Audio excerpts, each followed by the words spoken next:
Hello and good evening.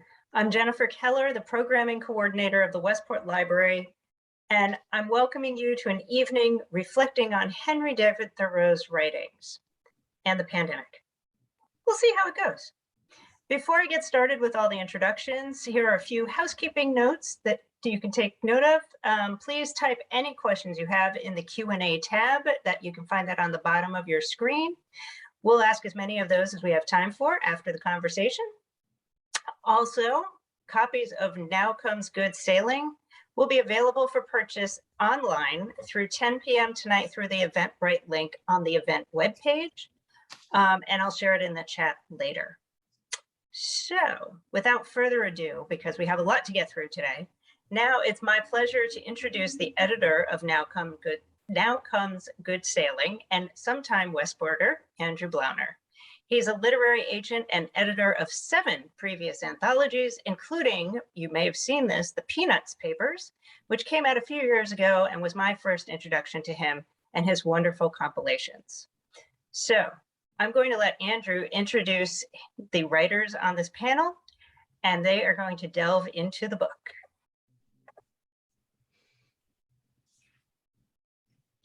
Thank you, Jennifer. Thank you to everybody at the Westport Library, Bill and the whole terrific staff there. I am a sometime Westporter still. I used to live there.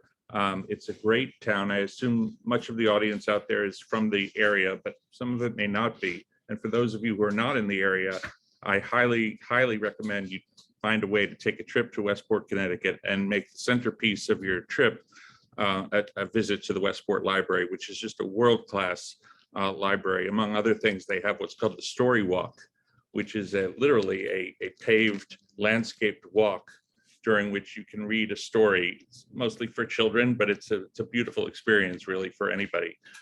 So that's my authentic plug for the Westport Library and the Westport Chamber of Commerce. It's also not coincidental, just to give you sort of the backstory for this project. The germ of the idea was planted probably many, many years ago, and I was suffering through some intense procrastination about whether or not and how to bring this project into reality and into the world.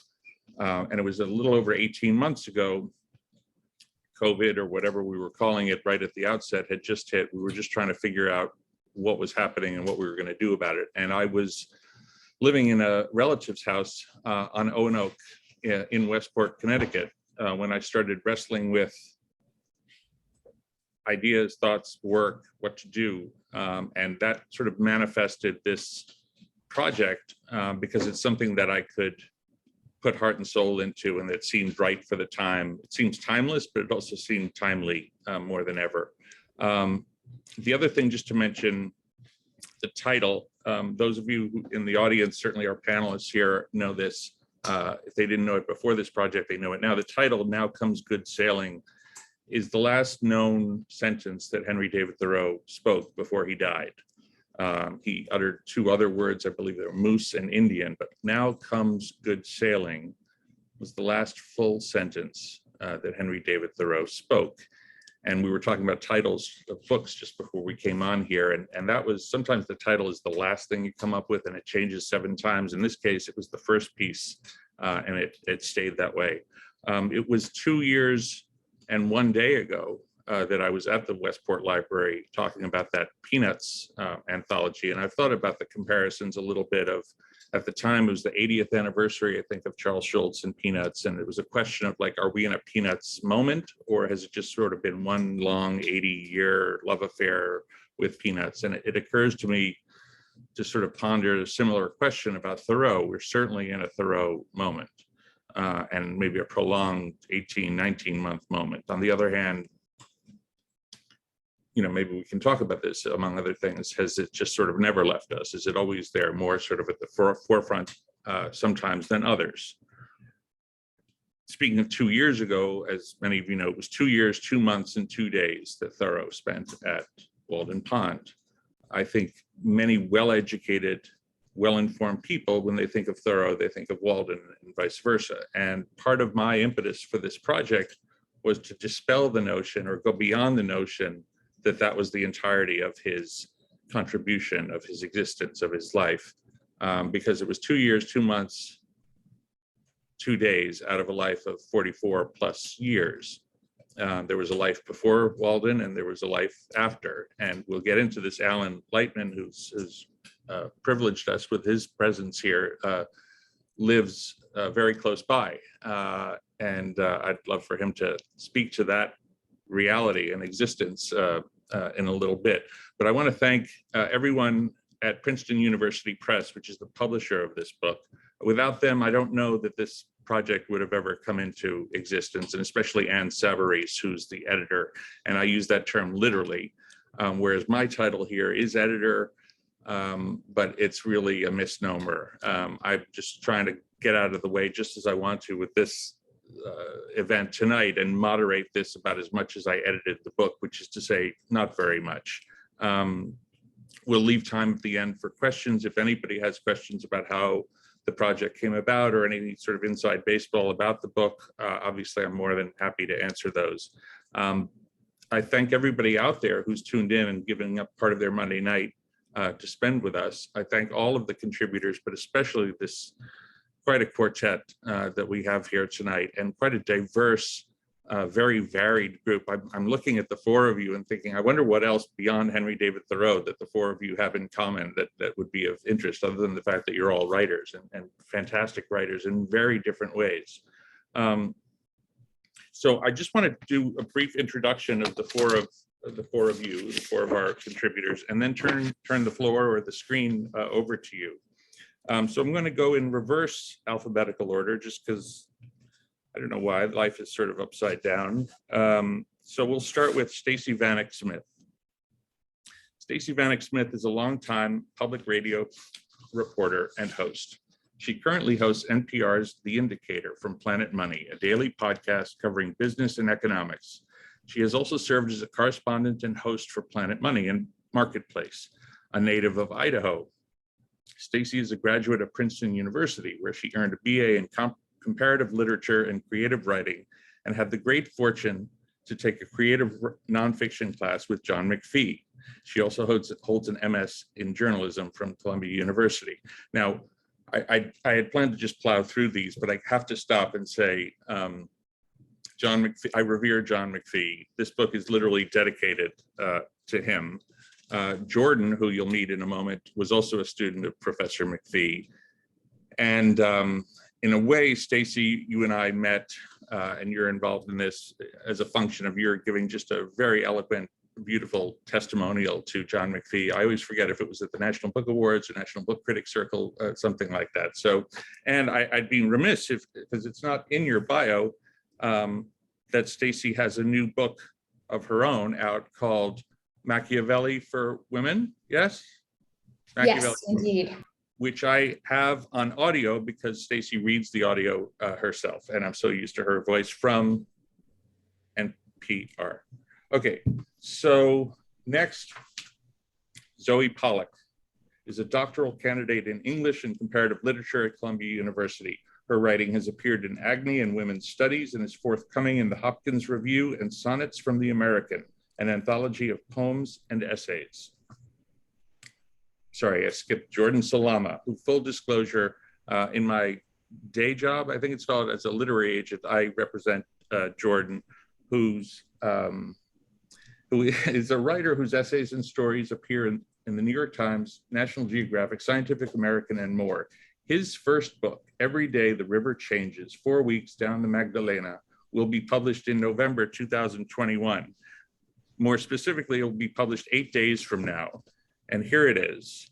And I strongly encourage everyone to not just to buy it and read it, but hold on to your first edition copies, because they're going to be valuable someday. Because Jordan Salama, I'll just leave it at that. I think of it the way I think of holding Dreams of My Father, an early edition, put it that way. So no pressure, Jordan. But Alan Lightman, my goodness, is a novelist, physicist, and essayist, formerly an assistant professor of astronomy at Harvard and senior lecturer in physics at MIT. He is currently professor of the practice of the humanities at MIT.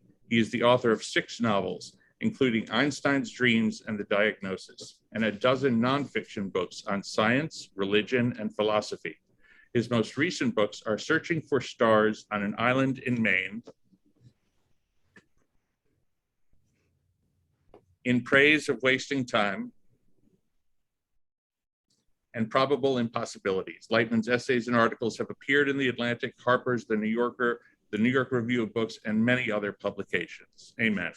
I can't thank the four of you enough for making yourself available for this and writing what you did for this book.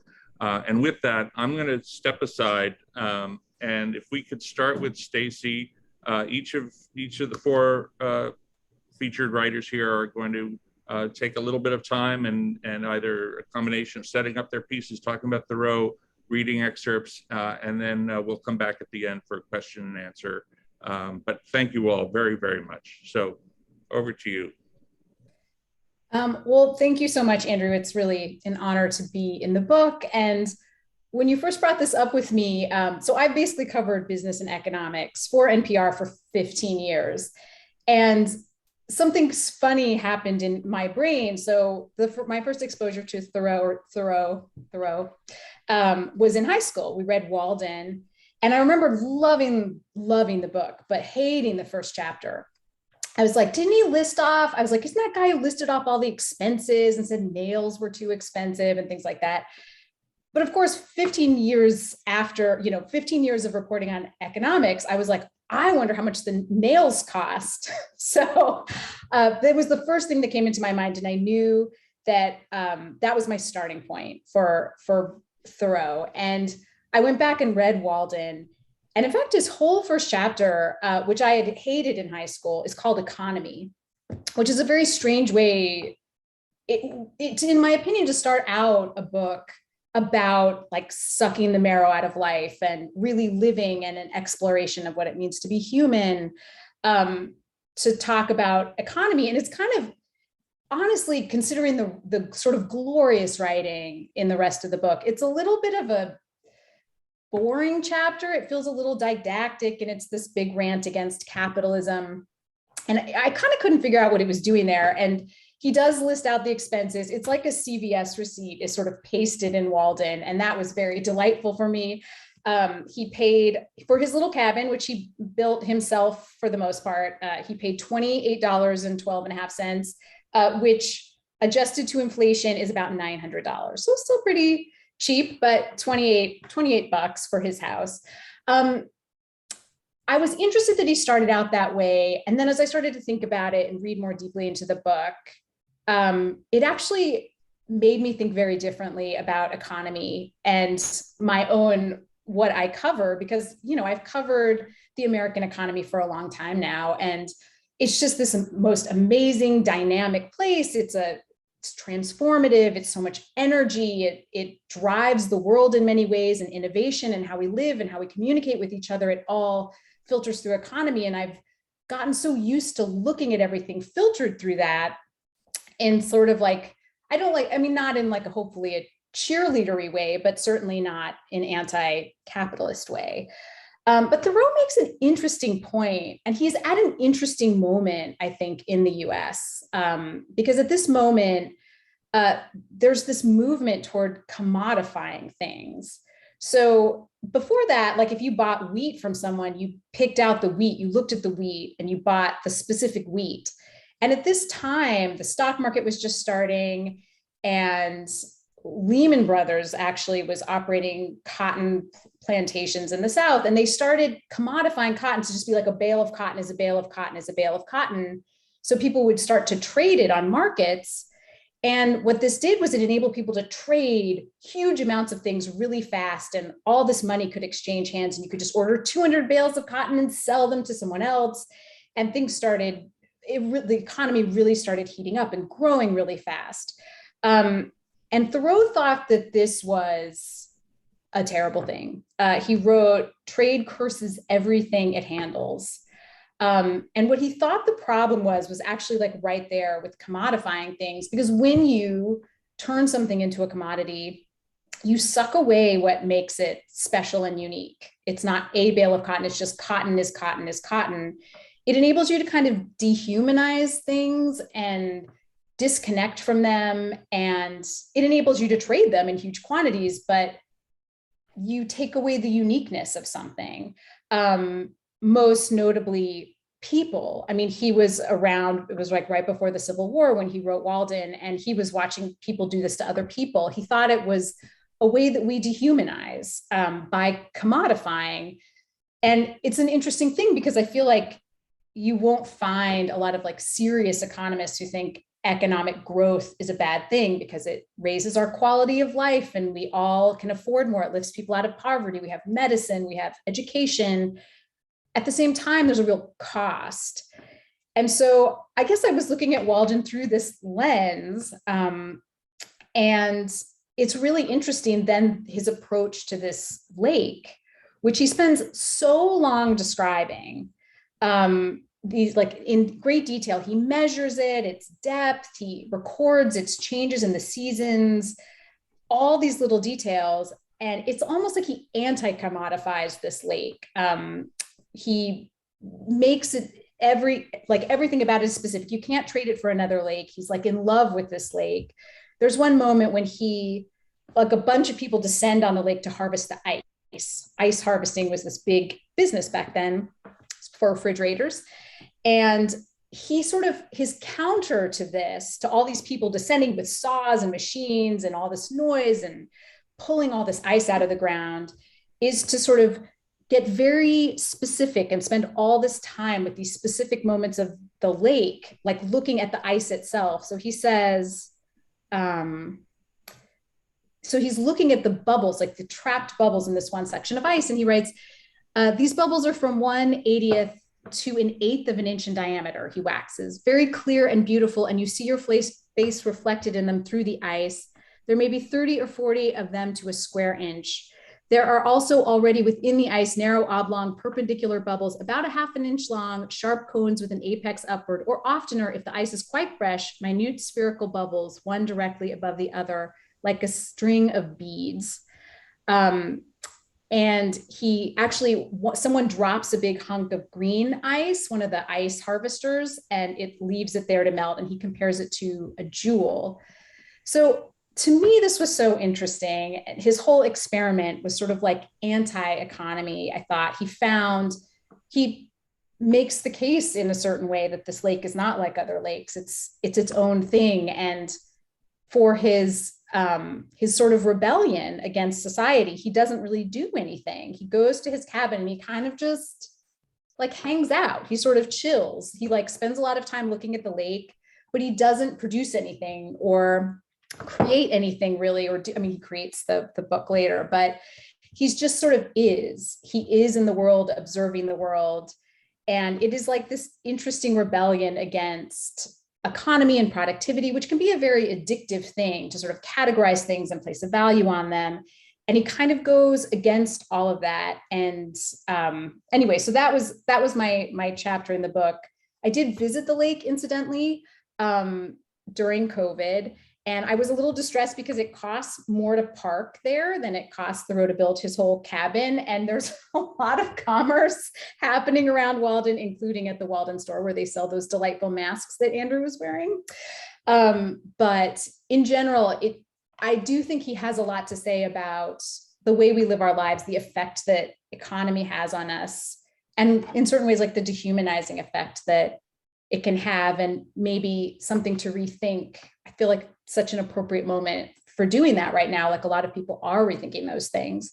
So that was kind of my strange economic lens onto Thoreau. And it was a really amazing experience to spend this time with him and writing this piece. And so I think, am I supposed to just pass it off like relay race style? Okay, I will pass the baton to Zoe Pollock. Should we do? Wait, sorry, Jordan. I can't even alphabetize. Okay, if we're doing it by first name, it's Zoe. If we're doing it by last name, it's me. It doesn't matter. But Zoe, do you want to go or should I take it on? Okay. Hi, everybody. I'm Jordan. I wrote about spending 24 hours on a desert island in New York City for my chapter in this book, because I wanted to try to do whatever I could to in some way maybe recreate what Thoreau did in his life and work. So because it kind of stuck with me, this idea that I'm more or less the same age now that Henry David Thoreau was when he went to Walden Pond, maybe just a couple years younger. And obviously in the time spans of life back then, he was 28 and he lived until he was 40. I am 24 now, and hopefully I will live much longer than that. But, you know, this idea of how easy could it be to find a natural space to call one's own and do what basically what Stacey was saying, just kind of like chill and do your own thing and be yourself. And it's actually harder than one would imagine, especially if you live in a place like I do, which is in the suburbs near New York City, where everything's paved over and all the lakes are kind of surrounded by highways and the smell of cigarettes and, you know, joggers, and there's just noise and commotion all the time. Where could I go? And I realized that my only reasonable option of a place where I could camp for 24 hours in a place where I'd be relatively undisturbed, but still kind of connected to the world where I was coming from, was this island off the coast of the Bronx called Pea Island. So there's like maybe half a dozen little uninhabited islands off the coast of New York City in the Long Island Sound. And one of them is this place called Pea Island. And it's owned by a billionaire who's currently selling it for $13 million. So it's very much not like a place that's just openly accessible to people, but I had to get special permission from this billionaire's real estate agent to be able to camp for a day and a half, basically, on this man's land. And the result was basically this kind of like urban wilderness escape in the place where you'd essentially least expect it. And the point of this, well, at least this is, didn't realize this was going to be the point of it, but ended up becoming the kind of discovery of Thoreau that I had, not really necessarily even knowing his work too well before this assignment came my way. So in a way, this was a really great pleasure to be able to work on something like this. But essentially trying to understand what it is like to fall in love with the natural world for a generation who, at least in my case, I feel like my entire life, everything associated with nature is also associated with loss. Everything from, you know, rising seas to wildfires and deforestation. It's hard for me, and I think people our age in general, to go hiking and see a forest and not think about all the forests in the world that don't exist anymore. The same thing with wildlife and things like that. And I think that there's this kind of like, you know, double problem where the problems kind of feed off of each other. Is on the one hand, there's not a lot of access to the natural world in cities and suburbs. It's definitely disproportionate in places, you know, that are on higher socioeconomic levels. People have a little bit more access, but on the whole, places that are paved over just don't have that much green space. And in other cases where you have to travel far, obviously that involves a certain means to be able to go far and experience that nature for oneself. But even in the case when you are able to do that, I wonder how possible that is now to fully experience nature in the way Thoreau did without constantly being preoccupied by so much loss. And in doing this kind of experiment, going out onto Pea Island for 24 hours, pitching a tent, fishing by catching little minnows in tide pools and trying to catch porgy and sea bass, and talking to fishermen who have seen the ecosystem. Again, New York City has an ecosystem that I think people forget about, degrade over the course of decades. All of these were kind of little hints at these themes that I think Thoreau maybe inadvertently predicted, but is now very much a messenger for our times in terms of how important it is to truly feel connected to the world where we live and the land where we live and the water that we have and that we rely on, such that we are more inspired to protect it. That's the general gist of what I wrote about. And yeah, with that, I'll turn it over to Zoe.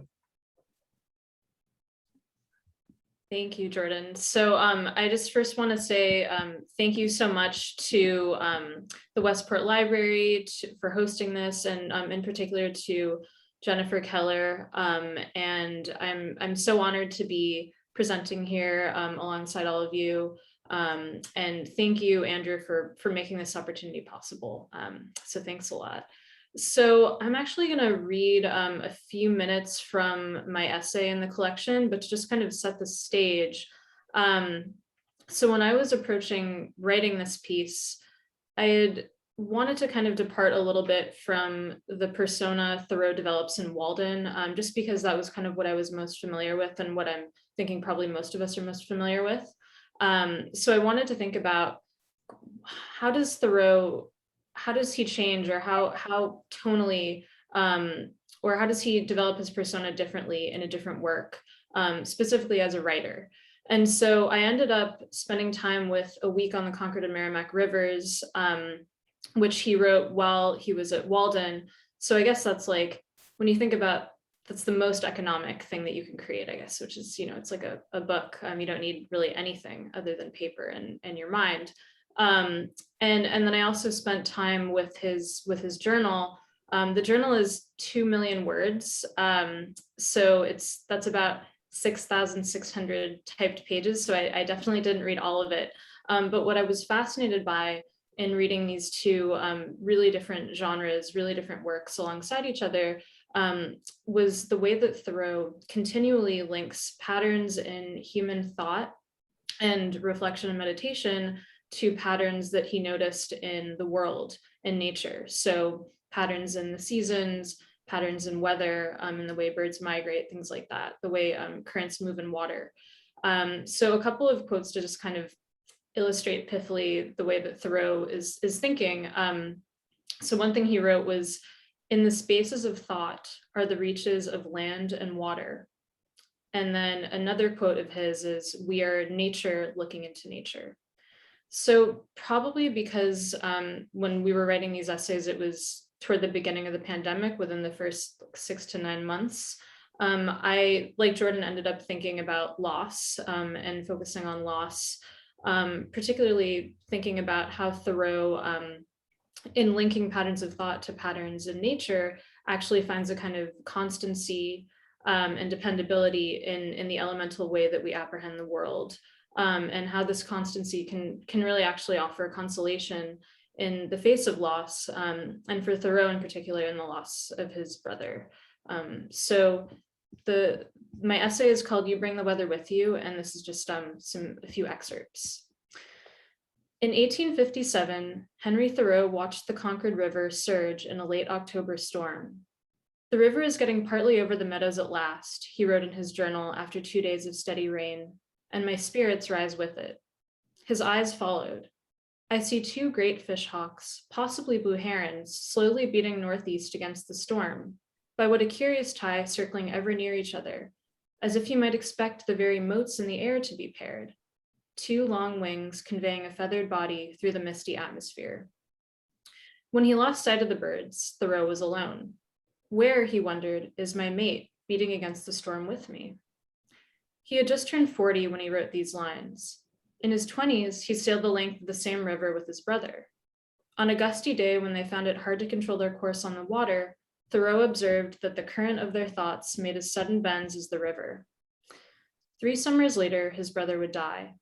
But Thoreau had his mate with him then, and as they steadied themselves in the wind, he claimed their thinking as kindred, even as he recognized their winged thoughts were strange things, and wild like birds, which will not be handled. Think of how the eye turns in its socket when scanning a scene. As a bird cocks its head, the eye darts between particulars. No fluid curves or liquid transitions. As soon as a detail is brought into focus, the eye moves on. It's when we try to settle on something that our vision loses clarity. And so sight fragments the world it takes in, and the shifts in the mind's eye are as trackless. When Thoreau drafted a book from the voyage he took with his brother, over half a decade had passed, and he was living in a cabin facing a different body of water. I wonder what he was thinking when the wind threatened to take the brothers off course, and they kept their hands fastened to their oars and felt each palpitation in the veins of their boat and each impulse of the wings which drew them above. How sharply could he summon that day years later when, alone at Walden, he circled the pond to recollect a river? He composed Walden only after leaving it, so to conjure his experience, he had to leaf through a journal steeped as much in the Concord River as in the pond's own water. I cannot help catching reflections of that river in Walden's pages. Thought might be hard to map, but it still moves in patterns. In his 20s, Thoreau found the bends of his mind mirrored in the rush of the Concord's water and in the flight of birds. A few years before he died, he revisited the river, looked up at the sky, and recorded the way his thoughts once again branched in two directions.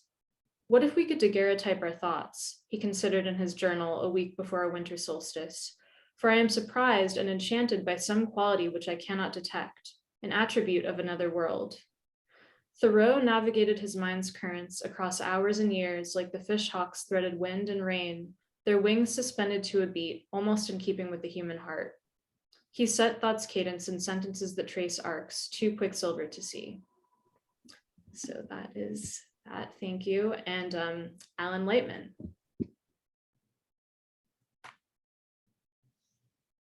I'm unmuted myself. I've enjoyed listening to everyone, and thank you, Andrew, for bringing us all together.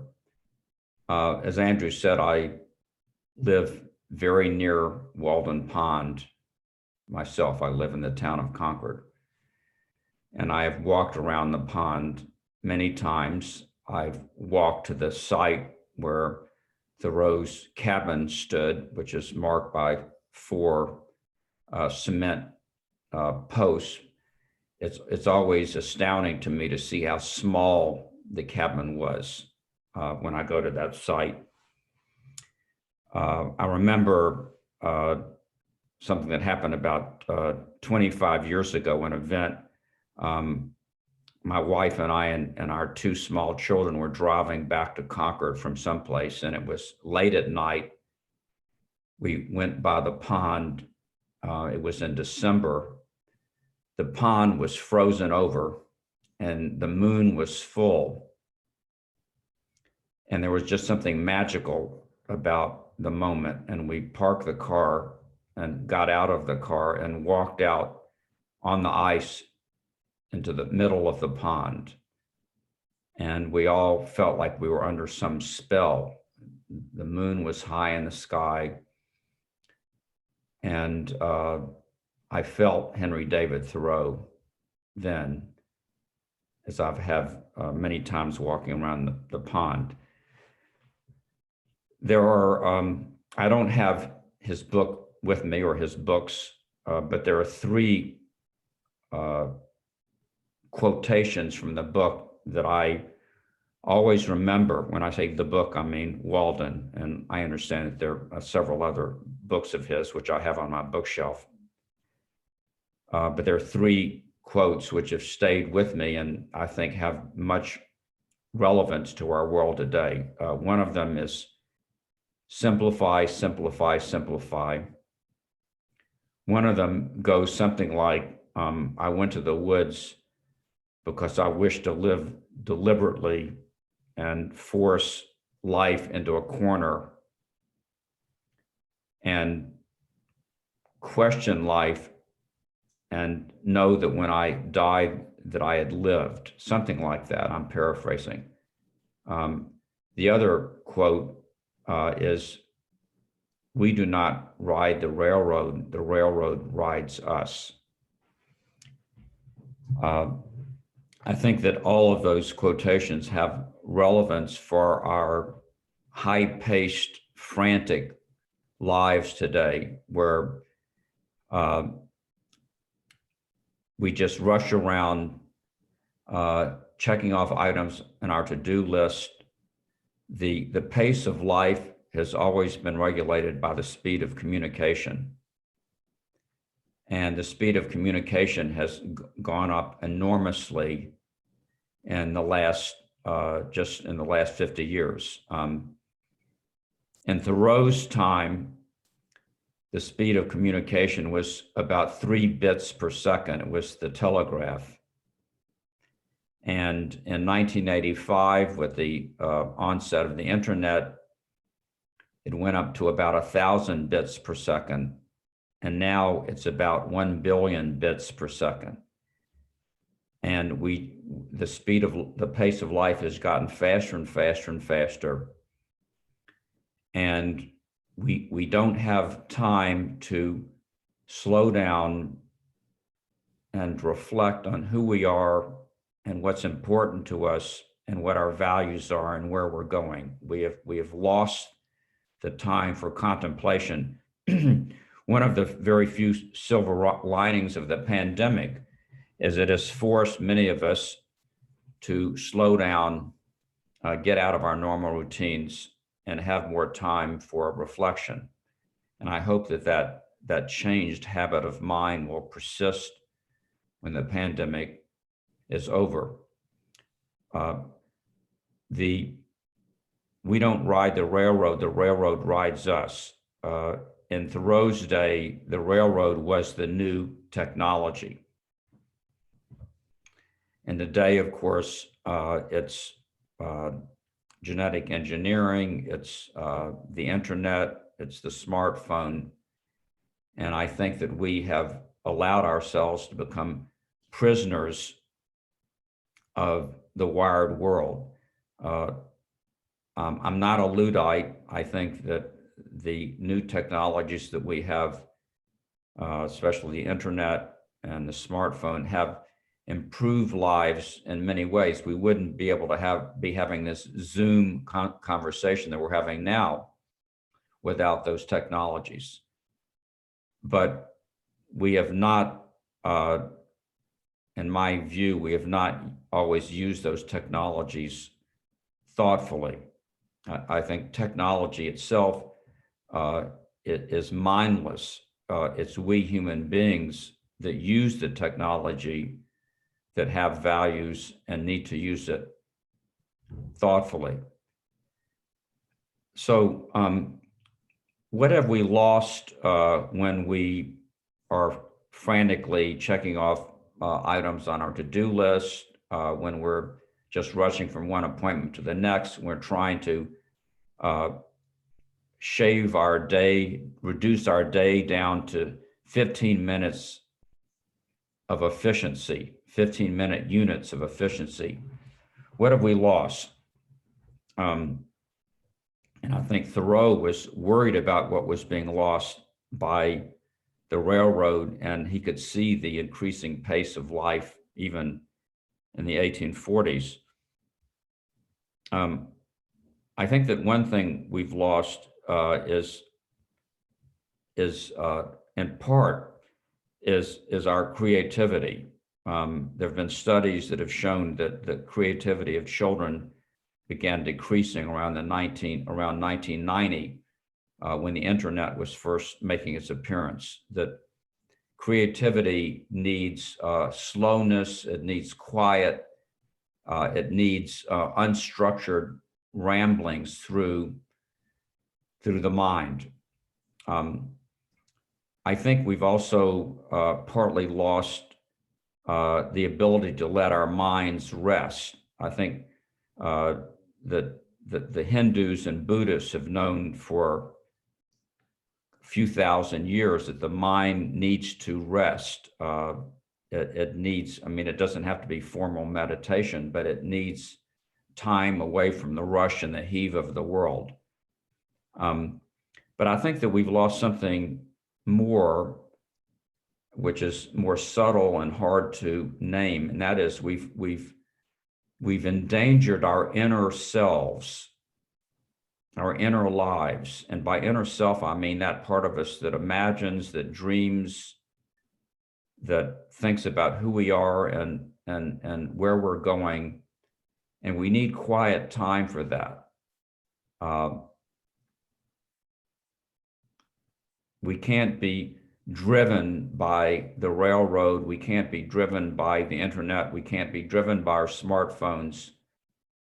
We need to somehow be able to occasionally turn off the smartphone, turn off the internet, and just sit in a chair quietly by ourselves for 15 or 20 minutes. There was a very humorous, well, serious and humorous in one way, study by Harvard University and University of Virginia a few years ago, where they put some college students in a room where they were completely isolated. They weren't allowed to take their smartphones or even their wristwatches in with them.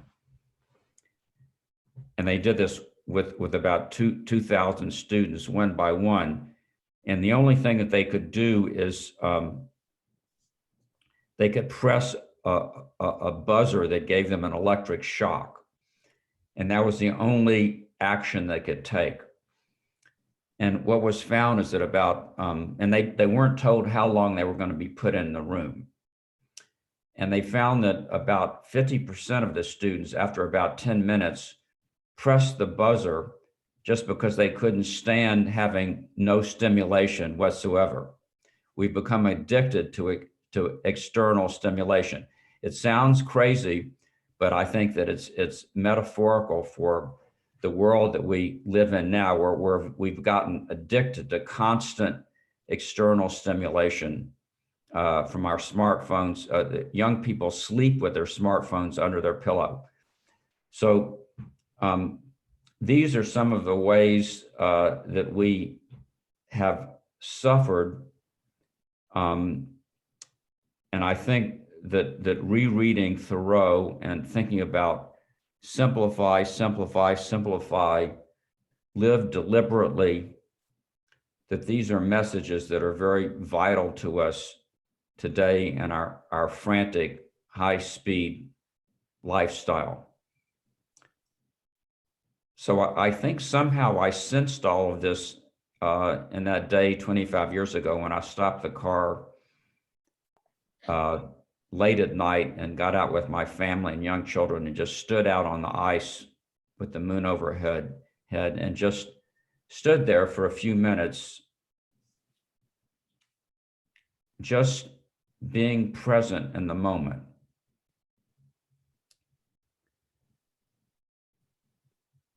So I don't know whether I've exactly paraphrased my essay or not, but that's been on my mind recently. And I think that Henry David Thoreau still has something to tell us today for all the reasons that the different writers here have talked about. He's still relevant. And of course, all great writing is like that, it endures through the ages. So I'll give it back to Andrew now. Thank you, Alan. Talk about tough acts to follow. If others of you are like me, you have the simultaneous, after listening to that from Alan, this sort of simultaneous paradoxical experience of, on the one hand, feeling very becalmed, and on the other hand, sort of feeling pressured and anxious because you're not, and the challenge of it. And I'll just say that Alan is a real treasure. Is an important voice, a great writer, but I think an important voice, a great thinker, whom a lot of people have read, but a lot more should read and listen to. And I think you just got a little illustration, a verbal illustration of that. But I thank all four of you for really illustrating what one of the hopes I'd harbored for this book was that it would be a tapestry. It's comprised of 26 pieces and one cartoon by Sandra Boynton. And I wanted to tell one of the contributors is a guy named Robert Sullivan, who wrote a book of his own called The Thoreau You Don't Know. And one of the agendas of this project was to communicate the Thoreau that a lot of people still didn't or don't know, that life beyond the pond, and somebody who, I think the working subtitle was something about the timeless and timely, resonant and important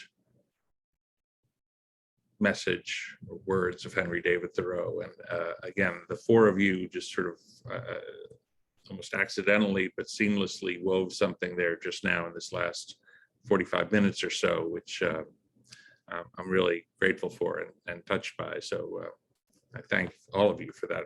I have some questions and follow up, but Jennifer is back. So if you want I was actually wondering, Andrew, do you want to talk about some of the other essays just to round out the book as a whole for the audience so that they realize how many copies they really want to purchase?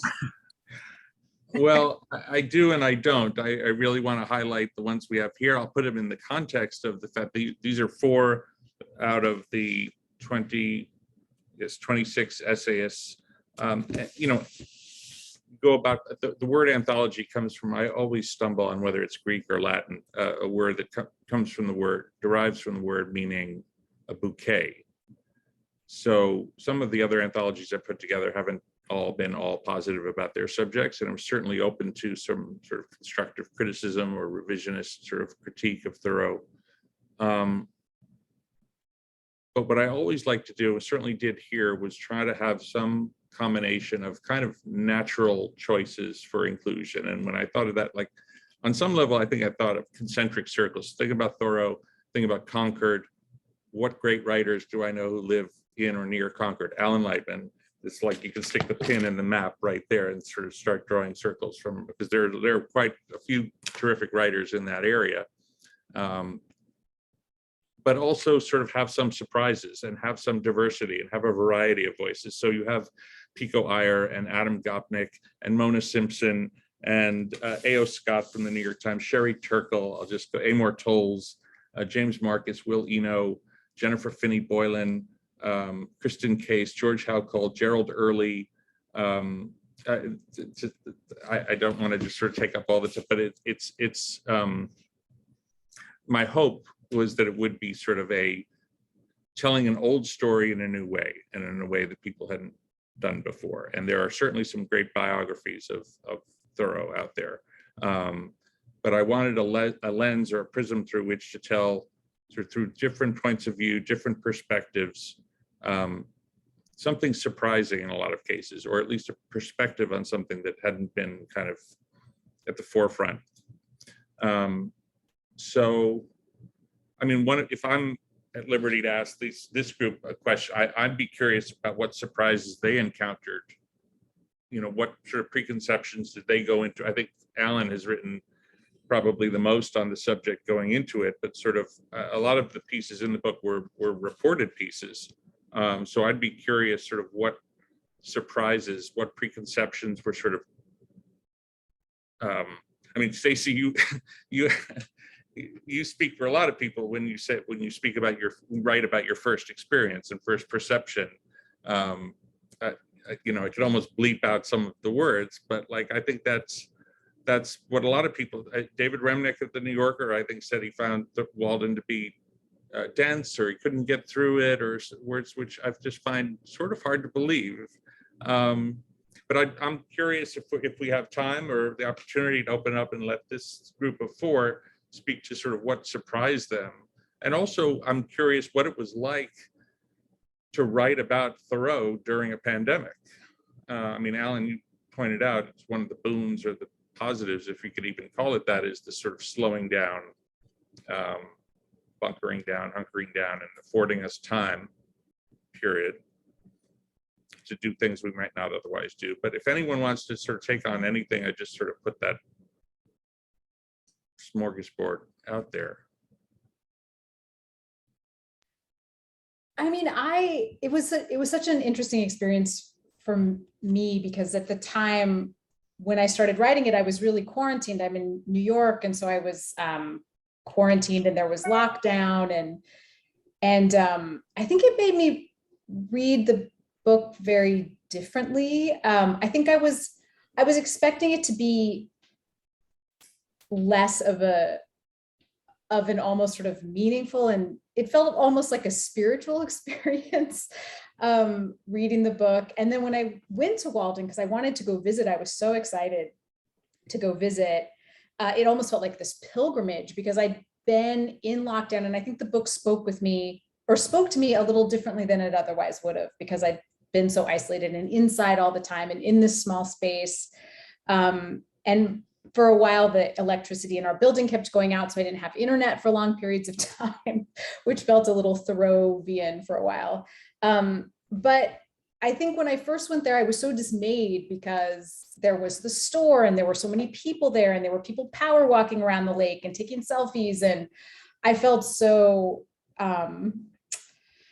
discouraged, I guess. But I did spend some time there, and I did walk around, like Alan was saying, to the site of the cabin with the concrete blocks, and pretty much everybody left by then. It was sort of in the evening, And there was a moment, I don't know if I felt Thoreau, but I felt there was a moment when I almost by accident was very present in the moment at the lake. And it was just a very, I felt like I kind of understood in a certain way at that moment in a visceral way. And it was just a very meaningful experience, which I wasn't expecting. I was expecting it to be more of an intellectual exercise. And it was much deeper than that for me.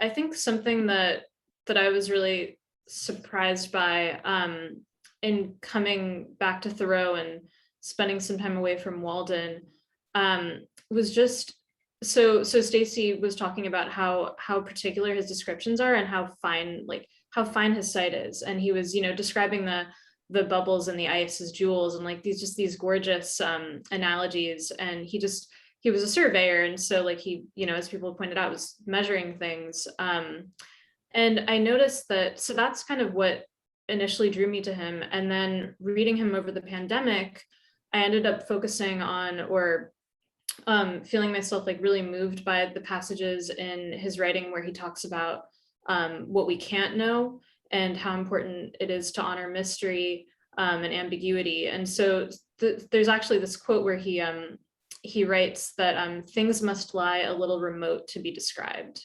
And then if there is not something mystical in your explanation, something unexplainable to the understanding, some elements of mystery, it is quite insufficient.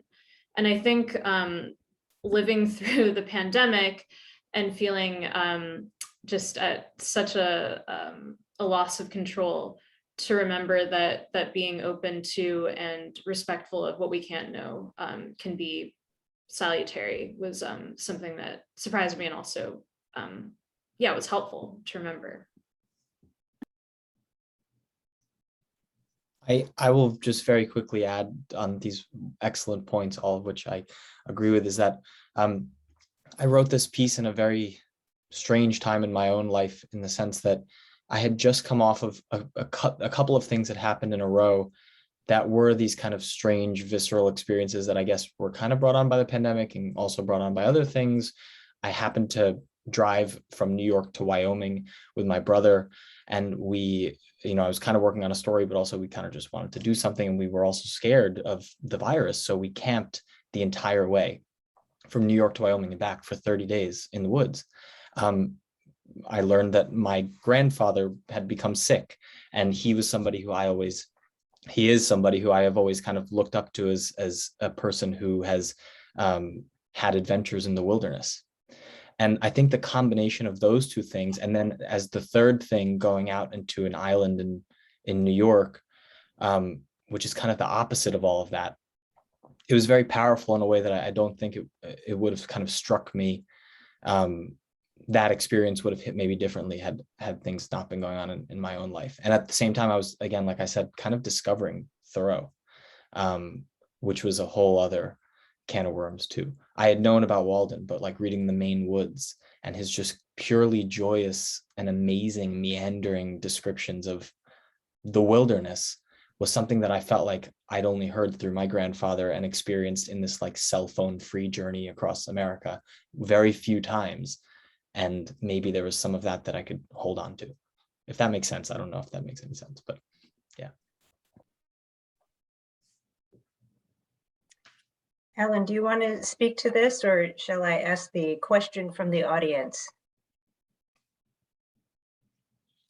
I think it'd be great to move on to the audience now.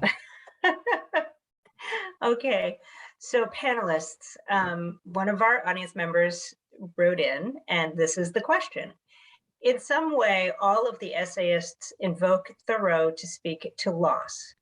At the degradations brought on by climate change, at the quick passing of our own lives, at the shift away from transactions that honor concrete objects, and at our inability to sustain reverie.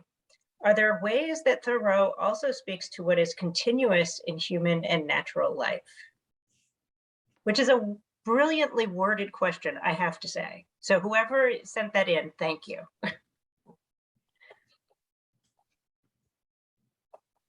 And I can't answer this, so you all need to step up. I mean, sorry, I feel like so much pressure, like in class. But actually, at the end of the essay, at the end of Walden, as I was sort of reading it through the lens that I was talking about commerce and how trade curses everything it touches, one of his conclusions, I think, maybe speaks to this a little bit, which is he talks about nature and ultimately how, in a certain way, we are just all part of the same thing, that we are all nature, that even commerce, even our smartphones, everything is ultimately part of nature. And so while trade maybe curses us, I think nature ultimately saves us. And he writes about how even, I'm going to misquote him, but even sort of the worst of us is sort of blessed by nature.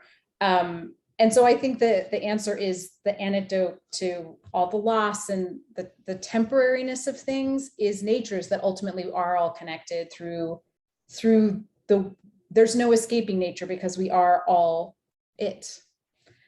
So I don't know, that's what came into my mind with that question, which is very beautiful. Can I say one thing about Thoreau that hasn't been brought up? We haven't mentioned his wonderful essay, Civil Disobedience, where he, I think it was the initiator of that was that he did not want to pay a tax. He felt it was taxation without representation. And he argued for what he called civil disobedience, which is, while respecting the government, also resisting things that an individual citizen feels are undemocratic or unfair. Mahatma Gandhi was very influenced by civil disobedience, and his revolution in India, I can't remember, passive resistance, I think is what he called it, but he read Thoreau. And Martin Luther King read both Thoreau and Gandhi and referred to them explicitly in the months leading up to the sanitation workers' strike in Memphis, Tennessee, in I think it was 1968. So these are some of the ripples that Thoreau, as a political thinker, had through history. We've been talking about his naturalism, but also he was a philosopher, a political philosopher and thinker as well. Alan mentions Memphis, and for those of you curious what that great accent is of his, he is correct me if I'm wrong, Alan, but he's a Memphian from birth who lived in Concord now for how long? I've lived in Concord for about 40 years, but I'm still considered a newcomer in Concord. And I'll just add too, when you mention those ripples, and when you first start researching Thoreau, the influences, people he influenced, you do hear the holy trinity of Gandhi, Martin Luther King, and the third part that I always happen upon is John F. Kennedy. I mean, there are thousands and thousands of Tolstoy and thousands of writers and politicians and writers, but ripple is a good word for it. I mean, Congressman John Lewis was a great admirer of his. So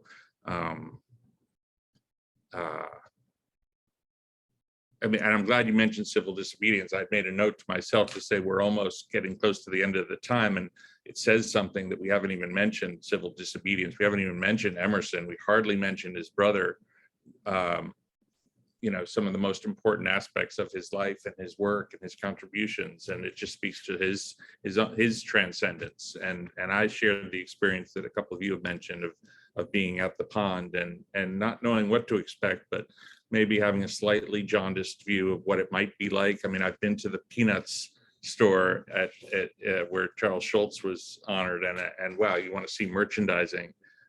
everything licensable you could imagine, which you might not be surprised, except if you look at the Charlie Brown Christmas and the anti-commercialization message of that, it might surprise you. But